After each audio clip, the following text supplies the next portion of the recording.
Oh, Cléon, Nyenante.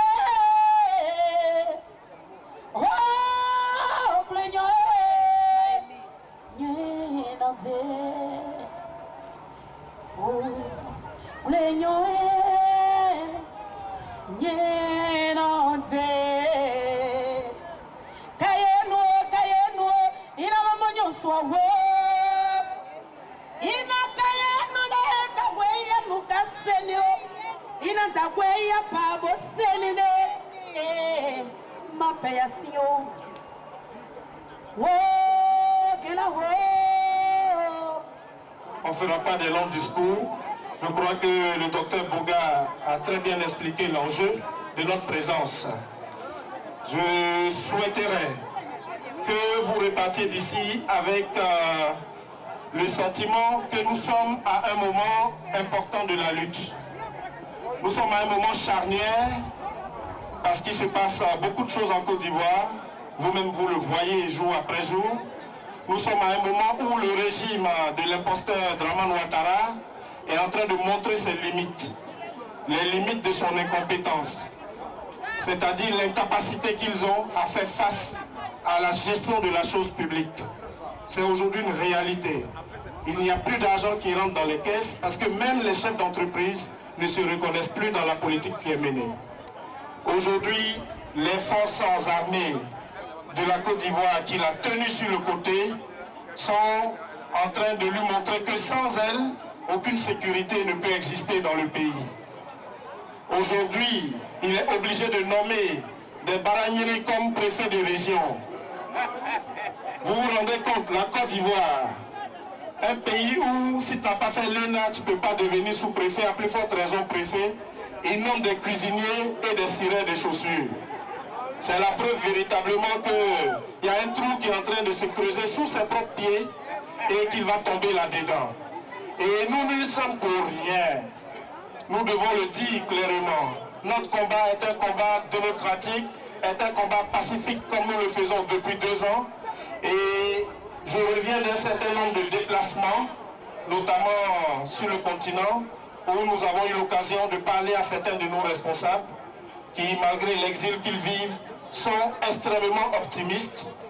D'abord parce qu'ils sont conscients qu'ils résisteront jusqu'au bout à Alassane, qui envoie des délégations pour essayer de les faire rentrer. Mais malgré les souffrances qu'ils vivent, ils refusent de céder. Et ils sont aussi conscients parce qu'ils savent que dans la diaspora, en Europe, il y a des actions qui se font. Ils sont informés de cela. Nos plus hauts responsables suivent ce qu'on fait et le devoir qui pèse sur nous aujourd'hui, c'est qu'après près de 2 ans de mobilisation dans les rues, un peu partout, il faut que nous marquions une pause pour réfléchir sur d'autres formes d'action, des actions aussi plus éclatantes, qui peuvent prendre différentes formes que nous n'allons pas définir ici, puisque nous sommes en public, mais il est question aujourd'hui d'être plus spectaculaire dans ce que nous devons faire. Il est question aujourd'hui de prendre date avec la population européenne et d'aller vers ces Européens pour les informer. Même l'ONU, qui est ici aujourd'hui, vient de faire un rapport. Il y a eu un premier rapport. Et dans ce premier rapport, par rapport aux attaques qu'il y a eu en Côte d'Ivoire, ils connaissent les responsables des dites attaques. Mais comme ils ne peuvent pas aller au bout de leur logique, ils viennent de concevoir un nouveau rapport qui tend à nous imputer le désordre qu'ils ont eux-mêmes causé en Côte d'Ivoire. Alors qu'ils savent qu'aujourd'hui, c'est un ensemble de forces armées, notamment dirigées par Soro Guillaume, par les partisans du sergent-chef Ibé. Ce sont eux qui sont en train de faire la guerre en Côte d'Ivoire à leurs propres alliés, parce qu'on est aujourd'hui dans une logique où il y aura des moutons du sacrifice. Et personne ne veut se sacrifier à la place de Dramane Ouattara. Voici le sens de ce qui se passe entre eux. Et je peux vous dire, pour avoir eu l'occasion de rencontrer des responsables au niveau international, qu'ils sont réellement aujourd'hui informés de la situation.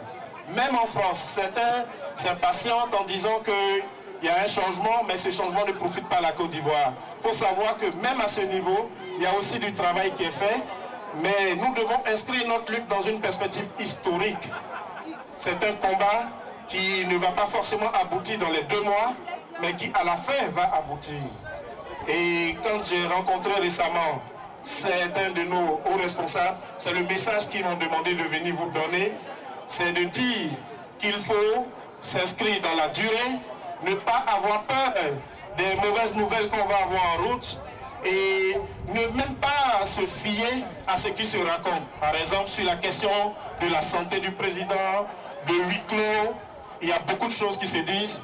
Vous avez un travail à faire, nous avons un travail à faire, c'est de continuer de nous mobiliser. Le huis clos est un huis clos, ça veut dire que personne n'y était. Mais ce qui est sûr, ce qui va sortir de là, ira, même si dans un premier temps, ils ne veulent pas répondre à la question qui a été posée sur les tortures que le président a subies, etc. Il y aura encore d'autres audiences. On est dans un combat qui, quoi qu'il en soit, va aboutir. Donc il faut sortir de l'émotion pour se concentrer.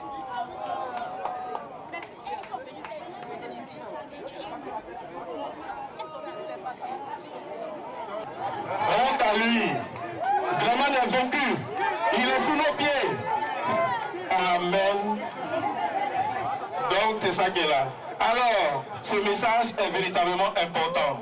Dans quelques semaines, nous allons appeler à des assises que nous appelons les États généraux de la résistance. Il faudra que tous ceux qui estiment qu'ils ont un rôle à jouer, tous ceux qui dirigent des structures, tous ceux qui battent le pavé depuis, on trouve l'occasion de se retrouver, de s'asseoir et de réorganiser notre lutte, de nous redonner de nouvelles tâches et dans le cadre d'un débat où nous allons faire le bilan de tout ce que nous avons fait jusqu'à présent et où nous allons étudier les perspectives.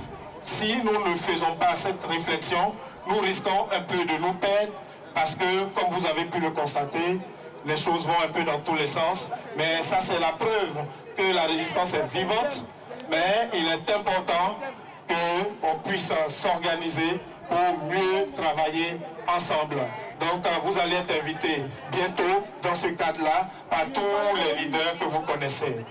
Par ailleurs, ce qui est très important, c'est que également en ce qui concerne la haie, nous ne devons pas subir le calendrier de la CPI. Parce que aujourd'hui la CPI peut ne pas faire d'audience, mais le président, lui, il est là-bas.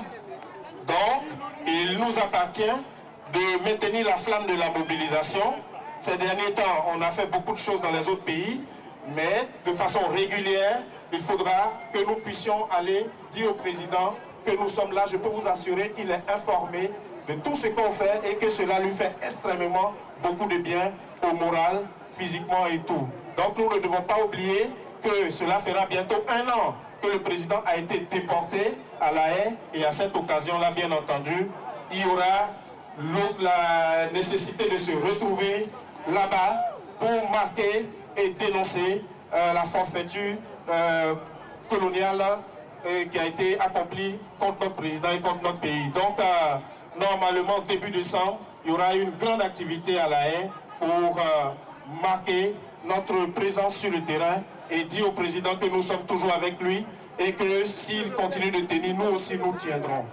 Voici l'essence de mon message, chers frères et sœurs. Je vous remercie beaucoup.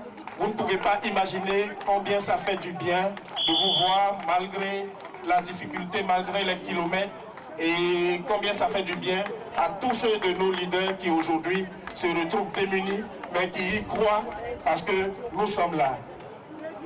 On ira jusqu'au bout. Je vous salue.